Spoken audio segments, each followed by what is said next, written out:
18वीं लोकसभा के स्पीकर का चुनाव पूरा होने के बाद आज राष्ट्रपति द्रौपदी मुर्मू संसद के संयुक्त सत्र को संबोधित करेंगी। राष्ट्रपति इस दौरान एनडीए सरकार की प्राथमिकताएं सामने रख सकती हैं। वहीं दूसरी ओर आसार ये भी हैं कि आज संसद में राष्ट्रपति द्रौपदी मुर्मू के संबोधन के दौरान विपक्ष हंगामा कर सकता है। विपक्षी दल नीट यूजी में कथित अनियमितताओं, यूजीसी नेट को रद्द करने, जम्मू कश्मीर में आतंकवादी हमलों, देश में ट्रेन दुर्घटनाओं और महंगाई को लेकर सरकार को घेर सकते हैं। यहां सवाल यह है कि क्या आज राष्ट्रपति के अभिभाषण में कॉमन एजेंडा दिखेगा या फिर यूसीसी एनआरसी ठंडे बस्ते में जाता नजर आएगा। आज इन्हीं मुद्दों पर हम चर्चा करेंगे। खास मेहमान हमारे साथ जुड़े हैं, चलिए शुरुआत करते हैं। तो सबसे पहले कुमार गौरव आपके पास आते हुए, क्योंकि सभी की नजर राष्ट्रपति के अभिभाषण पर है, लोकसभा राज्यसभा के संयुक्त सत्र को वो संबोधित करेंगी, तो सवाल यहां पर ये उठ रहा है कि नवनिर्वाचित एनडीए सरकार की प्राथमिकताओं को तो सामने रखेंगी राष्ट्रपति,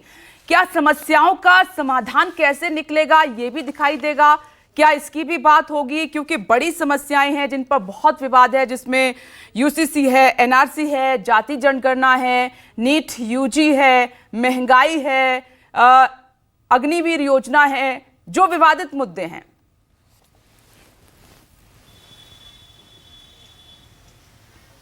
देखिए, बिल्कुल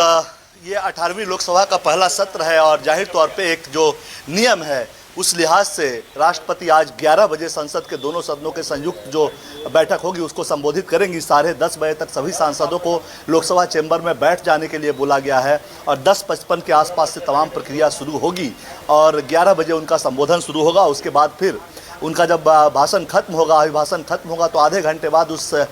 स्पीच की कॉपी जो है वो टेबल की जाएगी संसद के दोनों सदनों में। जाहिर तौर पे जो आपने बात कही कि राष्ट्रपति के अभिभाषण में क्या होगा, आपको बताऊं कि राष्ट्रपति के अभिभाषण को लेकर सरकार ने एक जीओएम बनाई थी और उस जीओएम का नेतृत्व जो है वो राजनाथ सिंह कर रहे थे और तमाम, चिराग पासवान हो, ललन सिंह हो, तमाम सहयोगी उसमें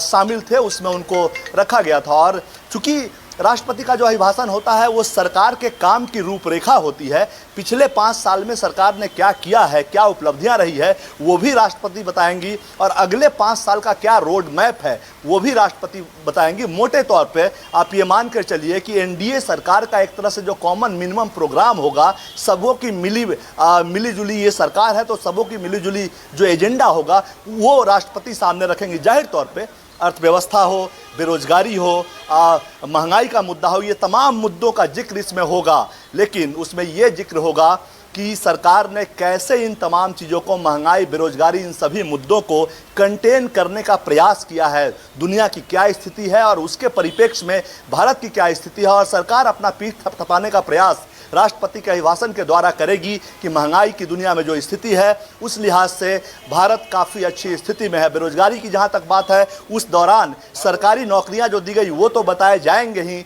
साथ ही ये भी बताया जाएगा कि सरकार सीधे तौर पे जो लोन है महिलाओं के लिए, युवाओं के लिए जो तमाम तरह के लोन्स की सुविधा दी जा रही है, उससे सिर्फ सरकारी नौकरी ही नहीं,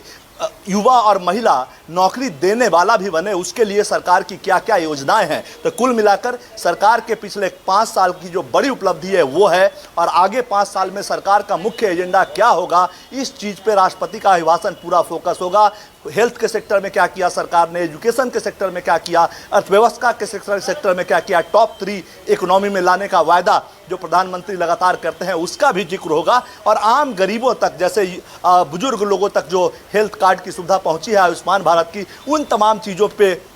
चर्चा होगी। उपलब्धियां और आगे का रोड मैप एनडीए सरकार का क्या होगा, मुख्य फोकस ये होगा। उनके अभिभाषण के बाद जो 11 बजे शुरू होगा, उसके बाद संसद के दोनों सदनों में इसको, उनके भाषण की कॉपी को टेबल किया जाएगा। उसके बाद आज की कार्यवाही जो थोड़ी देर चलनी होगी वो चलेगी और कल संसद के दोनों सदनों में राष्ट्रपति के अभिभाषण पर धन्यवाद प्रस्ताव सरकार के द्वारा लाया जाएगा और संसद के दोनों सदनों में तमाम सत्ता पक्ष और विपक्ष के लोग राष्ट्रपति के अभिभाषण पर चर्चा करेंगे। विपक्ष जहाँ सरकार के कामों में जो कमियां हैं उसको निकाल कर सामने जनता, संसद के माध्यम से जनता के सामने लाने का प्रयास करेगा, तो वहीं सरकार जब जवाब देगी तो बताएगी कि विपक्ष के जो ये आरोप हैं वो कैसे सही हैं या गलत है, सरकार ने क्या कदम उठाए हैं और जिससे कि देश में अर्थव्यवस्था भी बढ़ी है, रोजगार के मौके भी बढ़े हैं। और आगे जो नीट समेत जो तमाम मुद्दे हैं, मैं एक बात और आपको बताऊं कि नीट का मुद्दा अभी काफी गर्म मुद्दा है, आम जनता से जुड़ा हुआ मुद्दा है, विपक्ष उसको उठा रहा है, लेकिन सरकार भी इससे भागेगी नहीं। अगर लोकसभा स्पीकर या राज्यसभा के जो सभापति होते हैं वो अगर अलाउ करेंगे तो इस मुद्दे पे सरकार तैयार है कि शिक्षा मंत्री इस मुद्दे पे बयान देंगे कि क्या वस्तु स्थिति रही है, कहां गलतियां हुई है। चूंकि सरकार ने माना है, शिक्षा मंत्री ने माना है कि उनसे कुछ जगहों पे मिस्टेक हुई है, उस चीज को स्वीकार करेगी और उसको सुधारने के लिए क्या क्या कदम उठाया है सरकार ने, उन चीजों से भी संसद के दोनों सदनों को अवगत कराएगी सरकार इसमें पीछे नहीं हटेगी।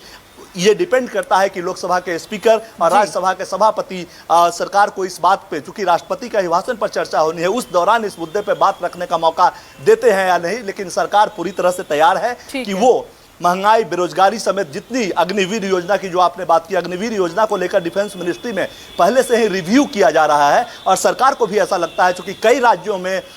लोकसभा जो चुनाव हुए उसमें कई राज्यों में बीजेपी के नंबर्स घटे हैं और जो रिपोर्ट्स आई है उसमें यह बताया गया है कि अग्निवीर योजना की वजह से हरियाणा, राजस्थान, उत्तराखंड, भले ही हिमाचल, भले ही सभी सीट जीते हों उत्तराखंड और हिमाचल में, लेकिन वोटिंग परसेंटेज जो बीजेपी को मिला है वो कम मिला है। उत्तर प्रदेश में स्थिति खराब हुई है और जो अग्निवीर योजना का जो भी इफेक्ट है उसकी तमाम रिपोर्ट राज्य यूनिट जो बीजेपी की है उसने केंद्र को भेजा है और केंद्र को भी लगता है, बीजेपी को भी लगता है कि इसमें सुधार की जरूरत है और इसलिए डिफेंस मिनिस्ट्री में इसका रिव्यू कार्यक्रम भी चल रहा है। तो सरकार हर मुद्दे पे, जैसा कि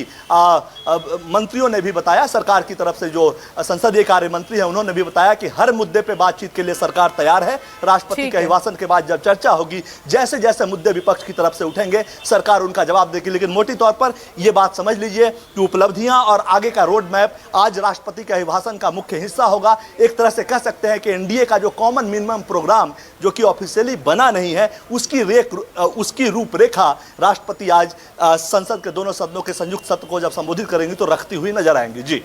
ठीक है, रोड मैप तो रखा जाएगा, लेकिन देश उसमें जो बड़ी समस्याएं हैं उनका समाधान देखेगा कि सरकार कैसे, जिन समस्याओं का मैंने जिक्र किया उनका समाधान कैसे निकलेगा।